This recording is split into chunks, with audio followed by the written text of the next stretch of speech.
Friends, if you look at Jewish history, you find something extraordinary.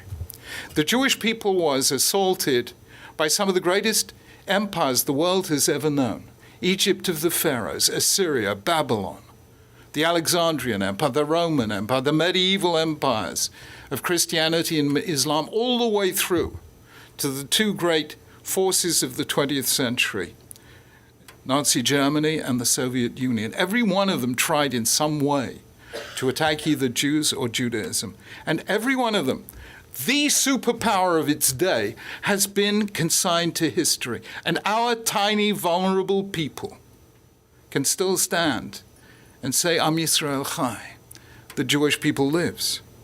And yet 3 times in history, our people went into exile.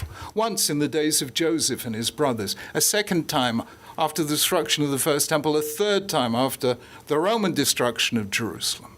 And all 3 times for the same reason.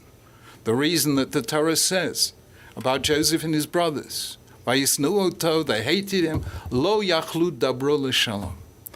They could not live and speak peaceably with him. And that is what happened in the days of Joseph. In the days of Beit Rishon, after a mere 3 kings of Israel, the kingdom split in 2, and as in deference to where we are, Abraham Lincoln said, a house divided in itself cannot stand.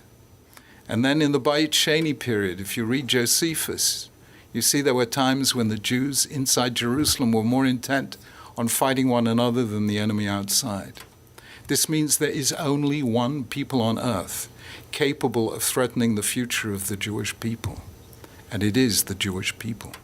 If we are united, no power on earth can prevail over us.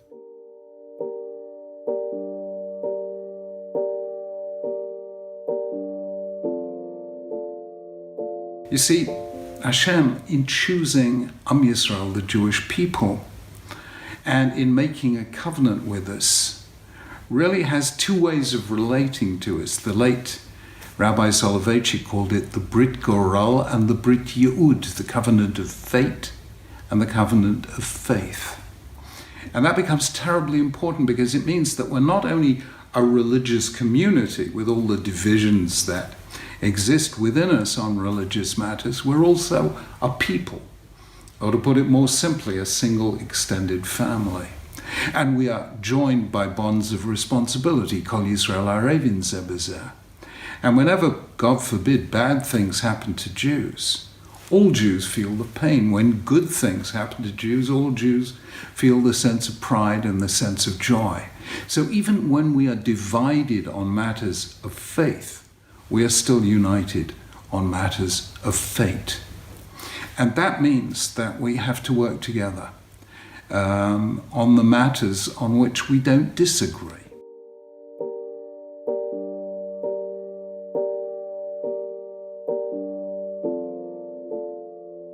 We argue. How then do we stay as one? By the sheer force of the argument itself. We stay, we converse, we disagree, but we never split apart. The sages coined the most beautiful idea. They called it machloket l'shem shamayim, argument for the sake of heaven. And the Talmud dramatizes it. It says Rabbi X says this, Rabbi Y says that. The rabbis inquired of heaven, who is right? And heaven replied, Elu v'elu divrei Elokim chaim. They are both the words of the living God. God enjoys an argument. So the Talmud says this, Afilu avu b'no, afilu rav v'talmido. When a father and son or a rabbi and a disciple sit together, they become enemies to one another. They argue. Ve'enu zazim misham ad she na'asim ohavim ze b'zeh. But they do not part from there until they become lovers of one another. Why? Because et vahav basufa. If you stay within the argument, there is love at the end. In other words, Judaism believes that the argument itself is the total conversation of the Jewish people in dialogue with God. And so long as we can keep arguing with one another, never leaving the table, but engaged in the collaborative pursuit of truth, that is what holds the Jewish people together. Unity without uniformity.